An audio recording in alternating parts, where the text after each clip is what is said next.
I'm going to walk through this portable power station the way I would if I were standing in a hardware store, scrolling through the same Amazon page everyone else does, and trying to decide whether it actually solves the problems I've run into on a few recent road trips and weekend camps.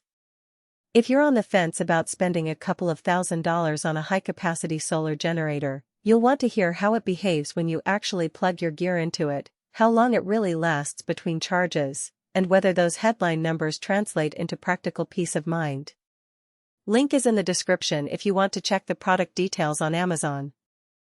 First off, the biggest hesitation anyone has with a unit like this is the fear of buying a big battery that ends up sitting idle because the charging ecosystem is too complicated or the output never quite matches the load you need to run. This model offers a 2016W lithium iron phosphate pack, a 3600W continuous inverter, 7200W peak, and two 400W solar panels that claim to charge the battery fully in 90 minutes. Those are impressive specs on paper, but the real question is, can you set it up in the field without a generator-sized crew, and will it actually keep a RV fridge, a few lights, and a laptop alive through a storm or a weekend off-grid? I started by looking at how I would use it on an average weekend camping trip. My setup usually consists of a 12V fridge, a portable induction cooktop, a couple of USB devices for navigation, and a small LED lantern. The fridge draws about 60W when running, the cooktop peaks around 1500W for short bursts, and the USB devices together stay under 20W. Adding a 100W LED light for ambient lighting brings the total to roughly 1800W at any given moment.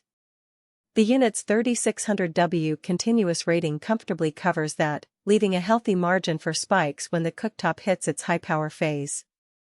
In practice, I plugged the fridge and the LED lamp into the AC outlets, the phone into a USB-C PD port, and the cooktop into one of the 4 AC sockets. The power station held the load for about 5.5 hours before the display indicated the battery was at 30% capacity.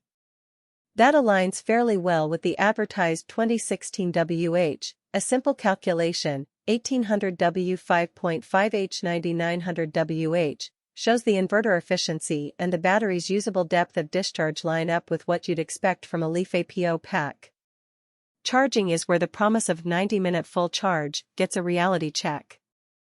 The two 400W panels are designed to feed the battery at roughly 800W under ideal sun, which would indeed fill a 2016WH pack in a little over 2.5 hours.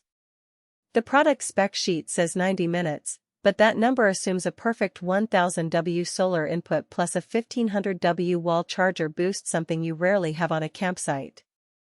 In my test, with the panels angled toward the mid-morning sun, the battery rose from 20% to 80% in about 3 hours.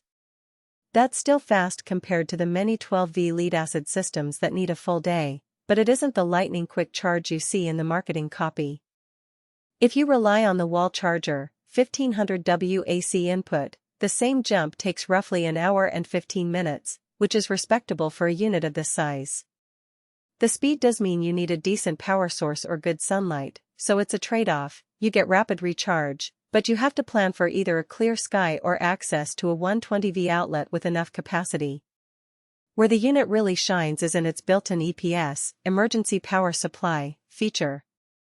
When the grid drops, the inverter switches over in under 0.08 seconds, keeping any attached device from resetting. I simulated a brief power outage by unplugging the wall charger halfway through a charging session. The LED display on the power station never flickered, and the fridge kept running without a hiccup. For anyone who needs an uninterrupted backup during a storm, that sub-100 ms switchover is a tangible benefit. Most portable generators either shut down or have a noticeable lag that can damage sensitive electronics. Now, who should buy this and who should skip it? If you live in a region prone to blackouts, run a small RV, or frequently camp in remote areas where you still want to power a few hydro appliances, think a mini fridge, a portable heater, or a power tool for a day trip, the combination of high wattage output and decent battery cycles, the Leaf APO cells are rated for over 4,000 charge cycles, makes sense. The fact that the battery can survive sub-zero temperatures down to -20°C without a massive loss of capacity also opens the door for winter overlanding trips. On the flip side, if your power needs are limited to a phone charger and a couple of LED lights, a smaller 500Wh unit would be lighter, cheaper, and still meet those modest demands. The 24.8 kilograms weight of this model is a factor. You'll need a cart or a sturdy vehicle seat to move it around, which is something a backpacker might find cumbersome. A practical weakness that shows up once you try to push.